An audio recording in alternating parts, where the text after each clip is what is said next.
आज आमच्या घरी सत्यनारायणची पूजा खूप आनंदात झाली. सकाळपासूनच घरात गडबड सुरू झाली होती. पूजा साहित्य, फुलं, फळं, पंचामृत आणि प्रसादाची तयारी करताना घरात मंगलमय वातावरण झालं होतं.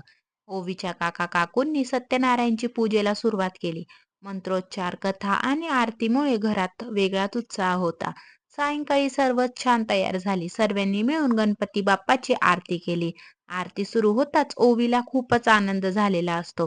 लगेच तिच्या टाळ्या वाजवण्यास सुरुवात होते. आरती झाल्यानंतर आम्ही बाप्पांचे दर्शन घेतले आणि सुंदर फोटोज क्लिक करून घेतले.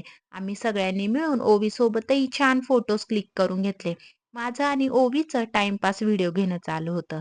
नंतर रात्री आम्ही गेलो कॉलनीतील गणपती बाप्पाच्या दर्शनाला. तिथे खूप सुंदर डेकोरेशन केलं होतं. गणपती बाप्पा मोरया, मंगलमूर्ती मोरया. भेटूया नेक्स्ट ब्लॉगमध्ये. Bye bye.